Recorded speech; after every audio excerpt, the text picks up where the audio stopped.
Growing up, it was just me and my mom. My dad took off when I was little, leaving behind nothing but a faint memory.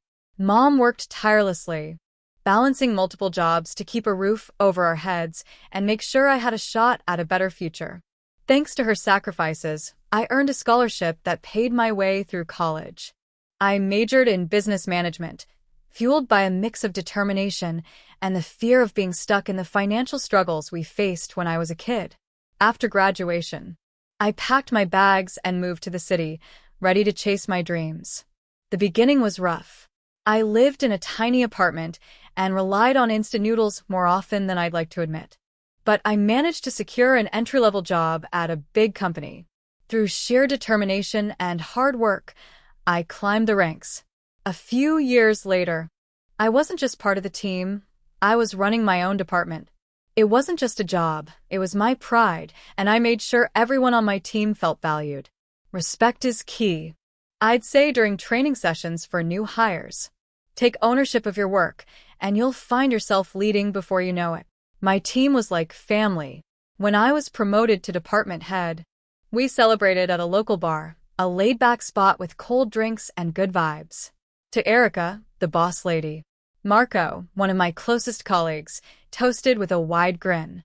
The group raised their glasses, cheers ringing out over the hum of the bar. Thanks, everyone, I called out, grinning. Let's keep pushing boundaries and showing everyone what we're made of. Amid the laughter and clinking glasses, I noticed a guy at the bar. He caught my glance, smiled, and walked over, exuding confidence. Looks like you're celebrating something big. Mind if I ask what's going on? He asked, leaning casually on the bar. I just got promoted to department head, I replied, trying to sound humble. Impressive, he said, his voice genuinely admiring. I'm Jake, by the way. Erica. Nice to meet you, Jake. We struck up a conversation, and before I knew it, we were diving into deeper topics than I'd planned for the night. Jake worked in finance, and he spoke about numbers with the same enthusiasm I had for team management. Over the next 6 months, casual meetups turned into real dates. Weekends together became the norm, and eventually, I realized I was spending more time at Jake's place than my own. Jake's apartment was the kind of place you only see in magazines, vaulted ceilings, an expansive view of the city that practically begged for Instagram posts, and a welcoming warmth that made my cramped rental feel like a closet in comparison. One evening, as we stood on his balcony, the city lights stretching endlessly before us, Jake turned to me with an expression I'd never seen on him before, serious, almost nervous. He reached for my hands, his touch trembling slightly. Erica, these last few months with you have been incredible. I know it might feel sudden, but when you know, he said, his voice tinged with hope and vulnerability. My heart raced as he pulled a small box from his jacket. Inside was a ring that sparkled as brilliantly as the cityscape behind us. Will you marry me? Jake asked, his eyes locking with mine. Yes. I blurted out, my voice catching with emotion. Yes, Jake, absolutely. That moment was surreal. A man who truly saw me for who I was, tough edges and all, asking to build a life together. The first time Jake brought me to meet his parents, I was a bundle of nerves.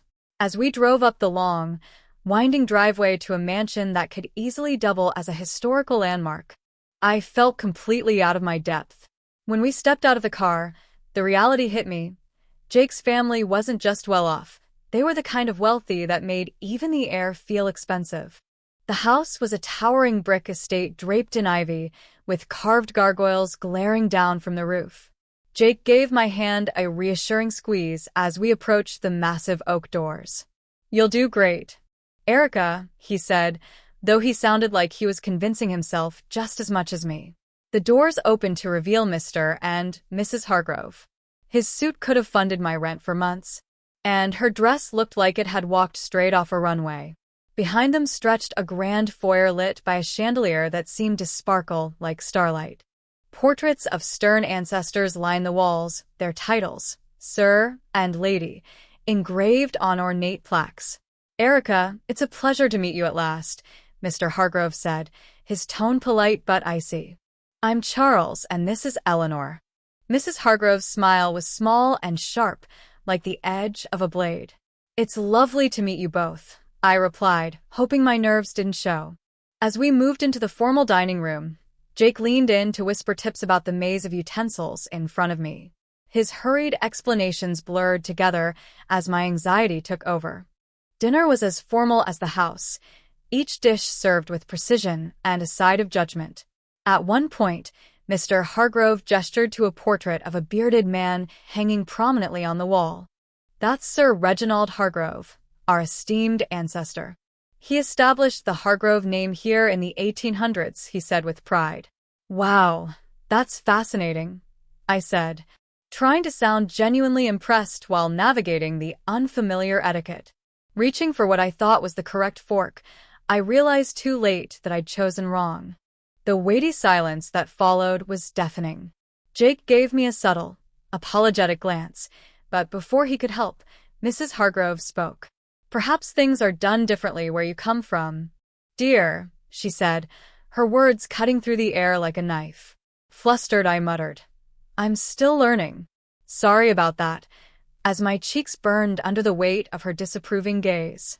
It was clear I had just entered a world where every action was scrutinized, and belonging wouldn't come easy. Jake's attempt to smooth things over only underscored the tension. His parents watched my every move, like hawks ready to pounce at the first sign of a misstep.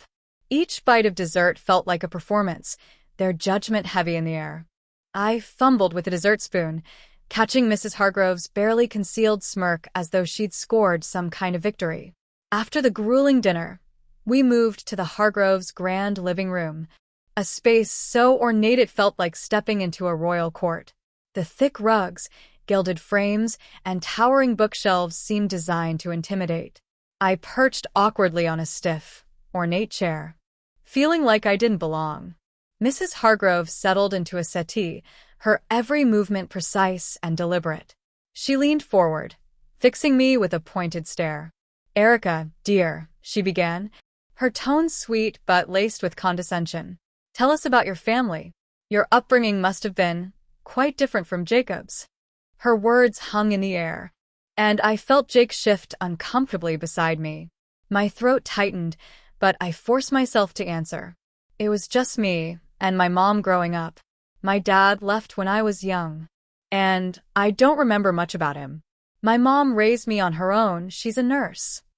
The silence that followed was deafening. Mrs. Hargrove's lips pursed, as though she'd just tasted something bitter. She stood abruptly, her chair scraping across the polished floor. "This is unacceptable," she declared, her voice dripping with disdain. "We are a family of standing, with traditions and lineage to uphold. I cannot allow my son to marry someone who does not share our standards." I froze, her words slicing through me. Mr. Hargrove, who had been silent until now, finally spoke. His voice was measured, but each word carried weight. "Erica," he began, "can you even name your great-grandparents? Knowing one's roots is fundamental to joining a family like ours." My cheeks burned. "I only know about my maternal grandparents," I admitted, my voice barely audible. Mr. Hargrove sighed, shaking his head in disappointment. "This is precisely what we were concerned about," he muttered. Jake, to his credit, finally spoke up, his tone both firm and imploring.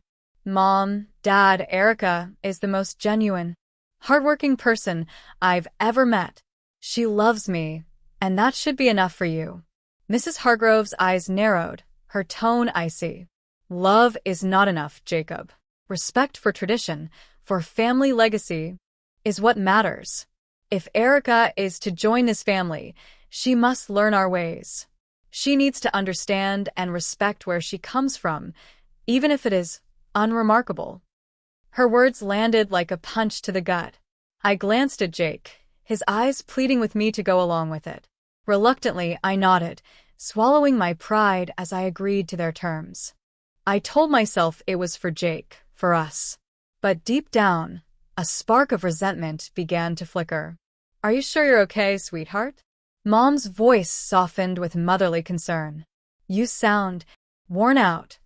I leaned against the cold brick wall of the building, staring out at the busy street. How could I explain the weight pressing down on me without worrying her? Fine, Mom, ilid. Just juggling a lot right now. Work, wedding stuff, and learning how not to embarrass myself in front of Jake's parents. She sighed, and I could almost hear her frown. Erica, don't lose yourself in all this. Jake fell in love with you, the determined, compassionate woman you've always been, not someone molded to meet anyone else's standards. Her words hit like a bolt of clarity, cutting through the fog I'd been living in for weeks. I know, Mom, I said, my voice barely above a whisper. It's just complicated. Well, it shouldn't be, she replied firmly. Love is about acceptance, not bending over backward to fit someone else's mold. Her words stayed with me long after we hung up. As I returned to my etiquette lesson, I couldn't shake the nagging thought. Was I doing this for us, or was I sacrificing too much of myself to please his family? Later that evening, Jake and I met for dinner at a trendy little bistro downtown. He looked as polished as ever, but there was something about the evening light that made him seem distant. You look tired, he said as we settled into our seats. Gee, thanks, I replied with a wry smile, though the truth was, I was tired of trying to fit into a world that felt completely foreign. He chuckled lightly, reaching across the table to take my hand. You know I don't mean it like that. I just want to make sure you're okay. My parents can be a bit intense. Intense? I echoed, raising an eyebrow. Jake, they're treating this like I'm some unpolished stone they need to refine before I'm good enough to stand by your side. He looked away, guilt flickering across his face. They're just protective. It's how they are. But they'll come around, I promise. And what if they don't? I asked, my voice cracking slightly. What if no matter how hard I try, they still see me as less than? Jake hesitated, then squeezed my hand. They will. They just need time. I wanted to believe him, but doubt lingered. How much time? How much more of myself would I have to give before they deemed me worthy? The breaking point came a week later during a dinner at the Hargroves estate. I had spent hours preparing, perfecting my posture, rehearsing polite conversation, and wearing the understated yet elegant dress Mrs. Hargrove had recommended. As the evening unfolded, every move I made felt scrutinized. When I accidentally used the wrong knife during the fish course, Mrs. Hargrove's sharp intake of breath was louder than the clink of silverware. Finally, after enduring a barrage of thinly veiled criticisms, I snapped. Mrs. Hargrove, I said, setting down my fork and meeting her icy gaze. I appreciate your hospitality, but I am who I am. I've done my best to meet your expectations, but I can't keep sacrificing myself to fit your image of perfection. The room fell silent. Jake looked mortified, and Mr. Hargrove raised an eyebrow, clearly intrigued by my outburst. I love your son, I continued, my voice steady despite the lump in my throat. But if that's not enough for this family, then maybe I don't belong here. Mrs. Hargrove's expression softened for the first time that evening, though her words remained sharp. It's not about perfection, Erica. It's about understanding what it means to be part of this family. And what if being part of this family means losing myself in the process? I countered. Jake finally spoke up, his voice firm. Mom, Dad, that's enough. Erica doesn't need to prove anything to you or anyone else. I love her for who she is, not for who you think she should be. His words filled me with a mix of relief and hope, but also lingering uncertainty. Was this a turning point, or just another hurdle in a relationship increasingly defined by outside expectations? Time would tell, but for now, I held on to the small victory of standing my ground. Her words felt like a lifeline as I clung to her warmth. Mom had always been my anchor, the one person who truly understood me without needing explanations or justifications. I hope so, I whispered, my voice barely audible over the buzz of wedding preparations around us. Jake's parents had spared no expense, turning the grand ballroom into a vision of elegance that screamed old money. Chandeliers dripped with crystals, And every table was adorned with ornate centerpieces that looked more expensive than my car. Yet, instead of feeling joy or excitement, I felt suffocated. When the music started, and it was time for the ceremony, I took a deep breath and stepped forward. Jake stood at the end of the aisle, looking dashing in his tailored suit, his face breaking into a wide smile as he saw me. For a moment, all the stress melted away.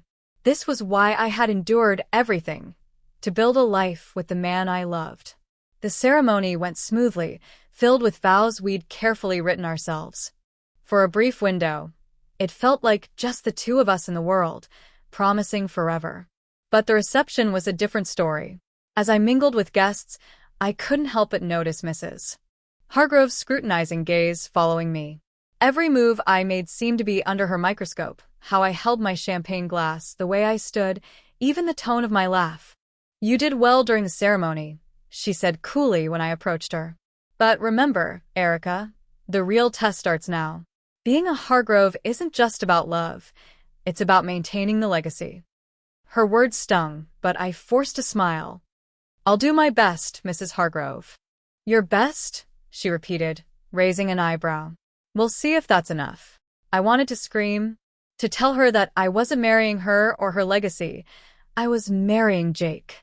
But I swallowed my words, not wanting to cause a scene. Later that night, as Jake and I shared our first dance under the glittering chandeliers, I couldn't shake the unease creeping into my chest. This was supposed to be the happiest day of my life. Yet I felt like I was standing on a tightrope, constantly teetering under the weight of expectations. "Are you okay?" Jake asked, his voice soft as we swayed to the music. I looked into his eyes, so full of love and hope, and forced a smile. "I am now." But deep down, I wasn't sure how long I could keep pretending. The silence was deafening, broken only by the faint clinking of a glass someone set down too hard.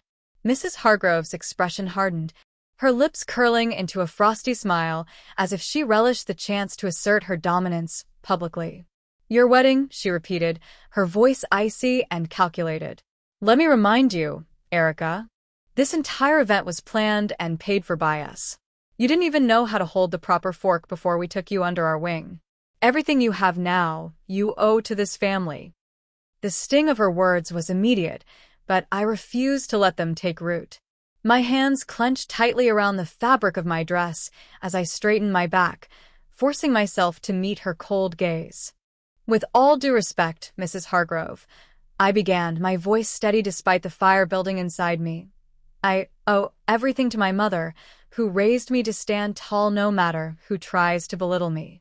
This day is about Jake and me, not about you or your so-called family legacy." Gasps rippled through the crowd. Mrs. Hargrove's face darkened, her poise cracking for the first time. Before she could retort, Jake appeared, his face a mix of confusion and concern. "What's going on here?" he asked, looking between his mother and me. I turned to him, my chest heaving with the weight of everything I'd been holding in. "Your mother seems to think it's appropriate to humiliate me in front of our guests at our wedding." Jake's brow furrowed, and he turned to Mrs. Hargrove. "Mom, is that true? What are you doing?" Mrs. Hargrove stiffened, her icy demeanor returning as she folded her arms. "I was simply reminding Erica of her responsibilities as a part of this family. She's been quite ungrateful."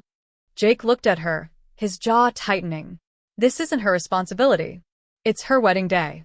She shouldn't be serving anyone or defending herself against insults." The crowd murmured again, whispers carrying across the room. Mrs. Hargrove's carefully constructed facade began to crumble as Jake stepped closer to me, taking my hand. "Erica, I'm so sorry," he said softly.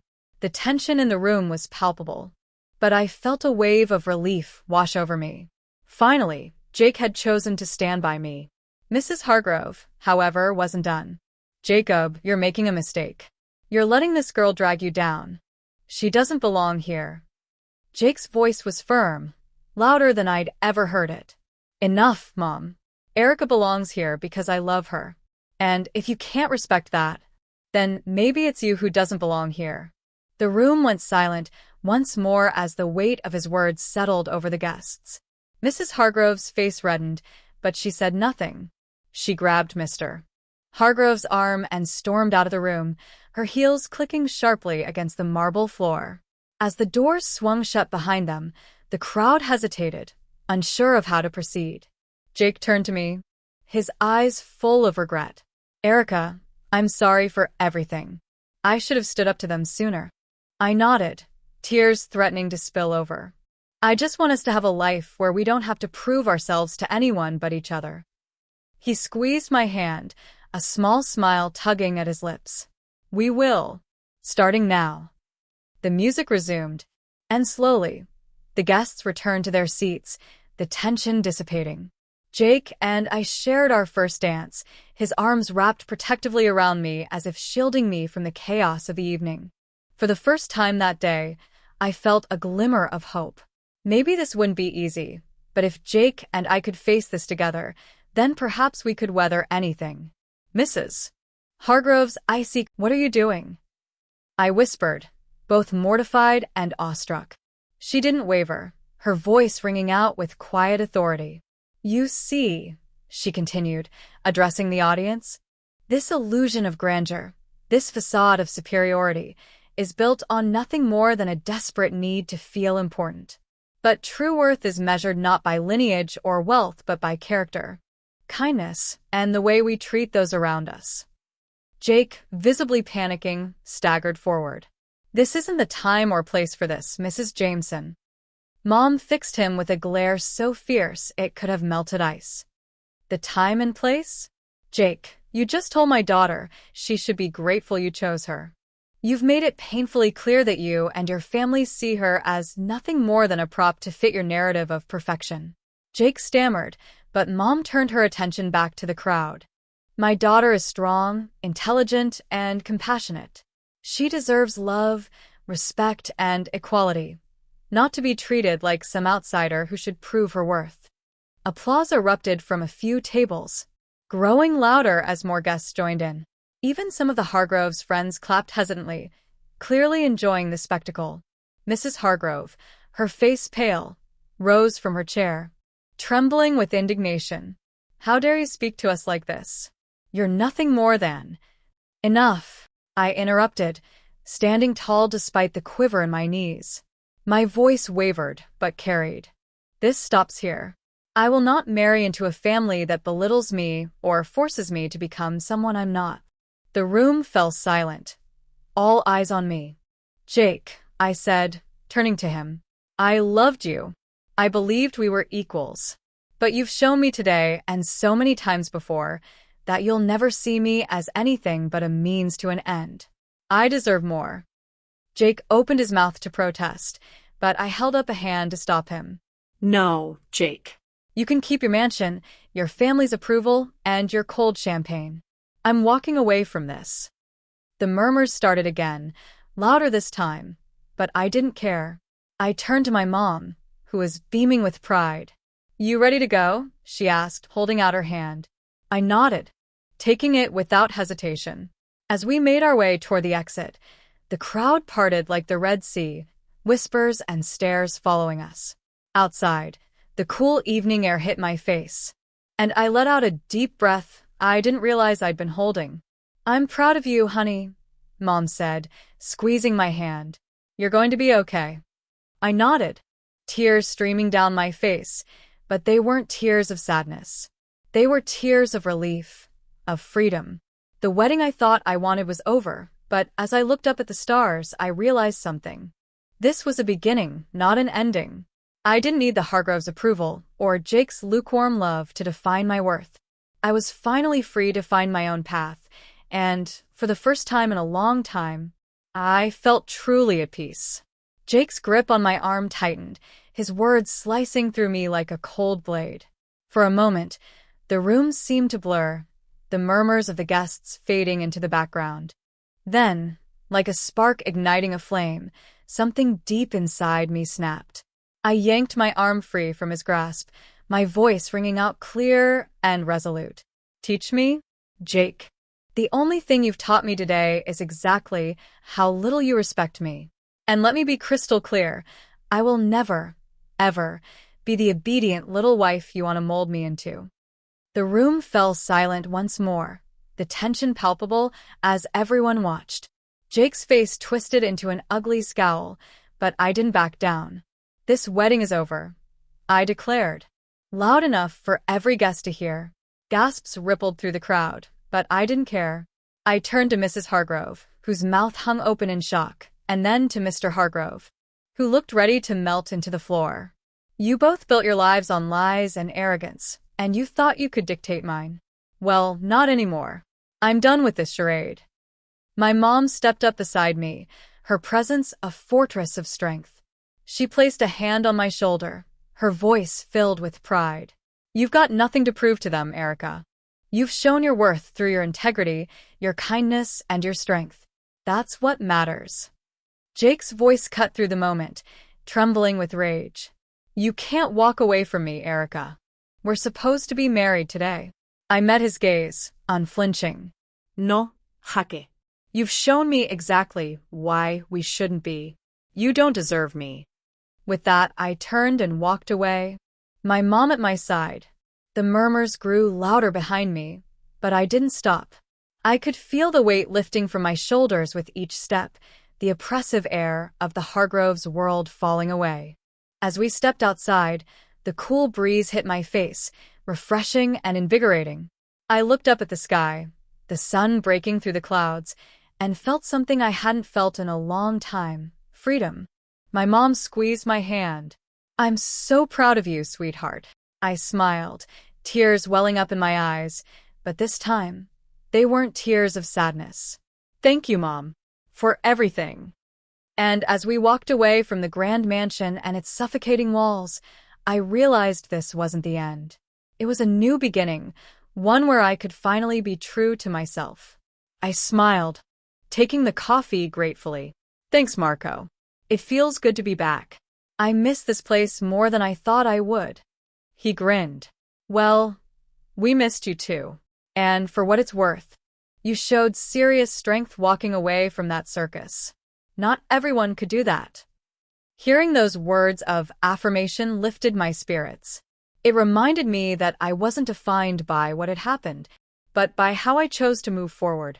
As the weeks passed, life began to settle into a new rhythm. Work became my focus again, and I threw myself into projects with a fresh sense of purpose. My team rallied around me, their camaraderie a comforting reminder of what real support looked like. Even outside the office, I started to feel lighter. I reconnected with old friends, laughed more freely, and found joy in the simple things: grabbing ice cream with my mom, walking through the park, and even dancing alone in my living room to songs that made my heart soar. One Saturday, my mom joined me for coffee at a small cafe near my apartment. She sipped her latte and smiled at me, with a twinkle in her eye. You look happy, Erica, she said, her voice filled with warmth. Really happy. I nodded, feeling the truth of her words. I am, Mom. For the first time in years, I feel like I'm living my life for me. She reached across the table, placing her hand on mine. You deserve this, sweetheart. Never forget that. Her words stayed with me long after she left, lingering like a warm hug. One evening, as I sat on my couch flipping through a book, my phone buzzed with a message from an unknown number. My heart skipped a beat when I saw it was from Jake. Erica, I've been thinking a lot about what happened. I know I hurt you, and I'm sorry. Can we talk? I stared at the screen for a long moment. Part of me felt a pang of curiosity, wondering if he had truly changed, but a stronger part of me, the one that had found peace, knew better. I typed a simple reply. Thank you for reaching out, Jake, but I've moved on. I hope you find what you're looking for. Hitting send felt like closing the final chapter on a book I had outgrown. As I placed my phone back on the table, I looked around my cozy apartment. It wasn't a mansion, and it didn't have a chandelier or portraits of fake ancestors on the walls, but it was mine. A space filled with truth, love, and the promise of new beginnings. I smiled, letting out a contented sigh. Life wasn't perfect, but it was mine. And that was more than enough. As I walked back to my desk, the weight of the past months seemed to lift, replaced by a quiet confidence. Life had thrown me curveballs, but here I was, standing tall, thriving, and ready for whatever came next. Marco caught my eye as I settled in, his mischievous grin already in place. So, another promotion, huh? Careful, Erica. Pretty soon, we'll all be reporting to you. I laughed, shaking my head. One step at a time, Marco. But hey, if that happens, you better be ready for some tough deadlines. He raised his coffee cup in a mock toast. For you, boss? Always. The day flew by, filled with congratulations from my team and messages from friends who had heard the news. Among them was a simple text from Brian. Congrats, superstar. Dinner's on me tonight. I smiled, typing back quickly. Only if you let me pick the place. Thanks, Brian. That evening, Brian and I met at a small Italian restaurant tucked away in the heart of the city. It wasn't fancy, but the warm lighting and soft hum of conversation gave it a cozy charm. Over plates of pasta and shared laughter, I realized how different things felt now, how easy and natural it was to simply be myself. You're glowing, you know, Brian said suddenly, his eyes sincere. Not just tonight, but every time I see you. It's like you've found your groove again. I blushed, caught off guard by his words. I guess I have. It's been a journey, but I feel like I'm finally back on solid ground. Well, for what it's worth, I'm glad I get to be a part of it, he said, raising his glass. To fresh starts and brighter futures. I clinked my glass against his, the sound ringing softly in the intimate space. To leaving the past where it belongs, I added, feeling the truth of the words resonate deep within me. As the weeks turned into months, Brian and I grew closer, but we kept things steady and grounded. There was no rushing, no overwhelming pressure, just two people building something real and lasting. My career flourished, my friendships deepened, and the shadow of my almost wedding faded into a lesson learned. One weekend, as I sorted through old boxes in my closet, I came across the remnants of that chapter, photos, wedding planning notes, and a few mementos from my time with Jake. For a moment, I felt a pang of sadness, not for what was lost, but for the person I had been then, so willing to bend to someone else's idea of worth. But as I closed the box and slid it away, I smiled. That Erica was gone, replaced by someone stronger, wiser, and unapologetically herself. The next morning, I met Brian at a nearby park for a leisurely walk. As we strolled under the shade of the trees, he reached for my hand, lacing his fingers through mine. You know, he said thoughtfully, sometimes I feel like I've known you forever. I glanced up at him, warmth spreading through me. Well, maybe you were just waiting for me to catch up. With that, we walked on, the path ahead bright and full of promise. For the first time in a long time, I wasn't looking back. My future was calling, and I was ready to embrace it fully.